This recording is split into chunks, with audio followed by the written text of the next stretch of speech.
베드로 후서는 베드로 사도가 쓴 두 번째 서신입니다. 이 수신자는 베드로 전서와 같은데요. 그때 당시의 소아시아, 지금의 튀르키예 지역에 흩어진 성도들을 향해서 이 서신을 기록하고 있습니다. 베드로 후서의 기록 시기는 서신을 통해서 보면 아마도 베드로가 순교하기 직전에 적은 것으로 보입니다. 베드로 전서 같은 경우는 고난 중에 있는 성도들을 위한 격려의 성격이 컸다면, 이 베드로 후서는 거짓 교사에 관한 경고의 성격이 매우 짙습니다. 거짓 교사들의 실상을 드러내고 그들을 반박하는 것이 이 서신을 기록한 실질적인 이유라고 보게 됩니다. 오늘 읽은 본문은 베드로 후서의 시작 부분으로서 베드로는 거짓 교사들에 대한 실질적인 이런 말씀을 하기에 앞서서 먼저 서신을 받는 성도들 개개인들이 영적으로 성숙해야 할 것을 집중적으로 말씀하고 있습니다. 이것이 오늘 본문의 핵심적인 내용이죠. 왜냐하면 신앙은 반드시 성숙해야 합니다. 그리고 성숙한 신앙이야말로 하나님의 나라에 넉넉히 들어갈 수 있는 기초가 되고, 또한 거짓 교사들의 모든 가르침을 이겨낼 수 있는 견고한 길이기 때문에 그런 거죠. 그렇다면 거짓 교훈을 따르는 사람들과 차별되는 이 베드로 사도가 바라고 있는 성숙한 신앙이란 어떤 것일까요? 첫 번째로 보시면 성숙한 신앙은 예수님을 알므로 인하여 생명과 경건에 속한 모든 것을 누리는 것이 성숙한 신앙입니다. 예수님 믿어 회심한 성도들의 이 믿음은 정체에 있는 것이 아니라 반드시 성장하고 성숙하게 되어 있습니다. 말씀을 통해 우리가 예수님을 더 깊이 알게 됨으로 인하여서 하나님의 그 영적인 생명을 우리가 매일매일 풍성히 누리고 경건의 열매를 맺는 것, 이것이 신앙의 성장 아니겠습니까?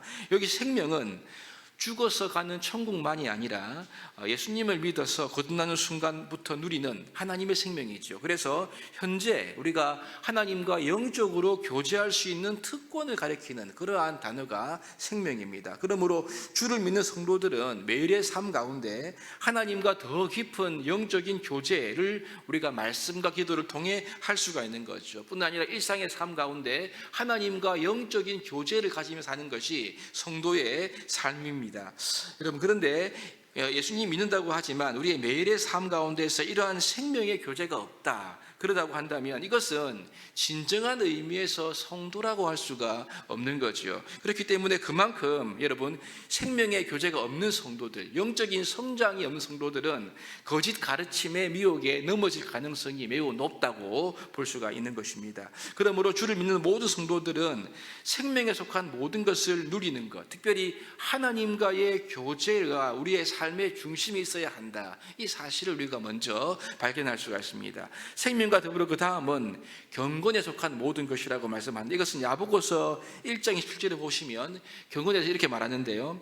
하나님 아버지 앞에서 정결하고 더러움이 없는 경건은 곧 고아와 과부를 그 환난 중에 돌보고 또 자신을 지켜 세속에 물들지 아니하는 그것이니라 라고 야고보는 말합니다. 여러분, 경건은 세속에 물들지 않는 것이면서 더 먼저 말하고 있는 것이 연약한 이웃을 돌보고 사랑하고 섬기는 삶이 경건한 모습임을 강조하고 있죠. 여기서 우리가 주목해야 할 특징은 하나님을 경외하는 태도뿐만 아니라 경건에는 이웃 사랑이, 이웃을 향한 자세가 반드시 포함되어 있다는 것을 우리가 발견할 수 있습니다.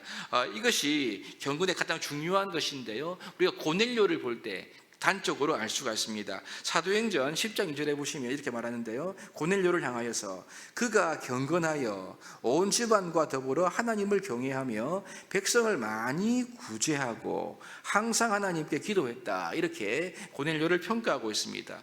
고넬료는 이방인 백부장, 군인이었죠. 군인이었지만 그는 백성들을 구제를 많이 했던, 자선을 많이 행했던 그러한 사람이라고 성경이 평가하고 있고, 그러한 이 고넬료를 그의 기도와 구제가 하나님께 상달되었고 마침내 이방인으로서 첫 개종자가 된 사실을 사도행전이 기록하고 있는 것을 우리가 보게 되죠. 그러므로 여러분, 우리는 날마다 하나님과의 이 생명의 교제가 풍성한 사람이 되어야 하고, 뿐 아니라 이웃을 실질적으로 섬기고 사랑하는 삶의 태도가 갈수록 무르익어 가는 것, 이 두 가지가 있을 때 이것이 영적으로 성장하는 증거임을 알 수가 있는 것입니다.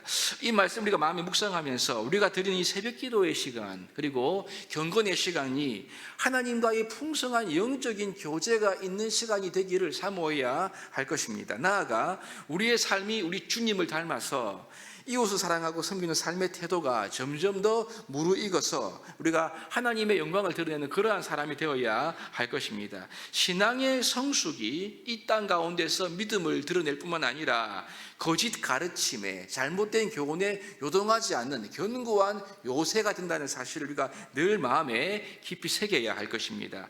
두 번째로 이 성숙한 신앙은 성품의 변화로 이어집니다. 흔히들 사람들은 안 바뀐다고 하지 않습니까? 우리가 타고난 기질은 바뀌는 것이 아닙니다만은 예수 그리스도를 믿는 모든 성도들은 그 성품이 반드시 예수님을 닮게 되어 있습니다. 이것이 바로 믿음의 위대함이지요. 오늘 베드로는 4절 말씀에서 이 부분을 분명히 밝히고 있는데요. 4절에 보시면 그 보배롭고 지극히 큰 약속을 언급하, 이것은 앞절의 말씀과 연결되는 말씀이지요. 곧 예수 그리스도를 알고 믿음을 통하여 생명과 경건에 속하는 모든 것을 얻게 된 바로 그 약속이 보배롭고 큰 이 약속입니다. 이 큰 약속은 반드시 결과를 가져오는데요. 그것이 뭐냐면 이 약속을 가진 사람들은 신성한 성품, 곧 하나님의 성품에 참여하는 자가 된다는 것을 말씀하고 있습니다. 하나님의 성품에 참여하게 된다는 말은 쉽게 말하면 하나님을 닮아간다는 말이고, 이것은 우리의 성도들의 삶에 성도들의 성품이 지속적으로 주님을 닮아가는 것을 가리키고 있는 그러한 표현인 것입니다. 그 다음 절인 5절부터 7절까지의 말씀을 보시면 이 신성한 성품이, 하나님의 성품이 성도들에게 어떻게 드러나야 하는가를 잘 구체적으로 말씀하고 있는데, 5절부터 보시면 그러므로 너희가 더욱 힘써랍니다. 너희의 믿음의 덕을, 덕의 지식을, 지식의 절제를, 절제의 인내를, 인내의 경건을, 경건의 형제 우애를, 형제 우애에 사랑을 더하라, 이렇게 말합니다. 그러니까 여러분, 최소한 이 말씀을 묵상할 때 성도의 믿음은 단순한 일회성의 믿음이 아니고 또 흔히 지적인 동의만이 아님을 우리가 분명히 확신할 수 있습니다. 믿음은 우리의 인격과 성품 속에서 이런 8가지의 특징이 지속적으로 성장하고 성숙하는 것이 참된 믿음의 모습이라는 것을 베드로는 우리에게 알려주고 있습니다. 우리의 성품이 주님을 점점 닮아간다, 이 말을 하고 있는 거죠.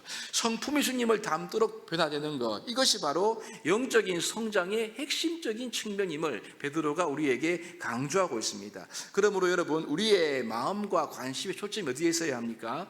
우리의 성품이 주님을 닮는 것, 여기에 우리의 마음과 관심의 초점이 있어야 하는 것이지요. 그래서 우리는 주님을 닮아가는 것, 이것을 우리가 갈망해야 하고요, 이것을 위해서 주님을 더욱 의지하는 모습이 우리에게 있어야 하는 것입니다.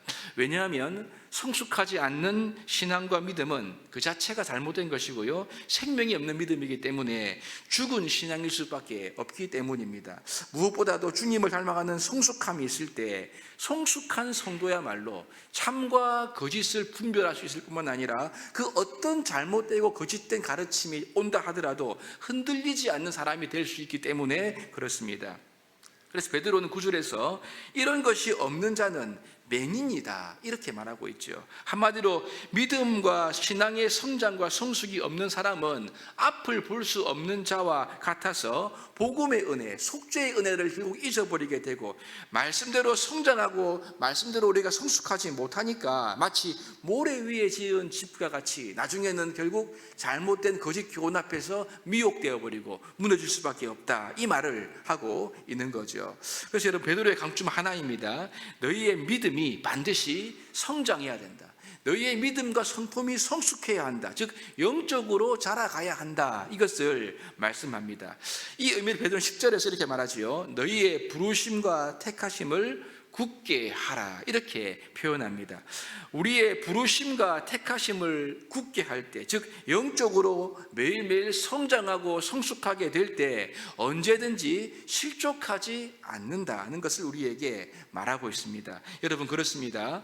우리의 믿음은 생명과 같아서 반드시 성장하고 성숙하게 되어 있습니다. 우리의 신앙은 이 성장과 성숙이 굉장히 중요한 것이지요. 건강하게 자라고 성장하고 성숙할 때 흔들리지 않는, 실족하지 않는 그러한 힘과 자질이 우리 안에 생기기 때문입니다.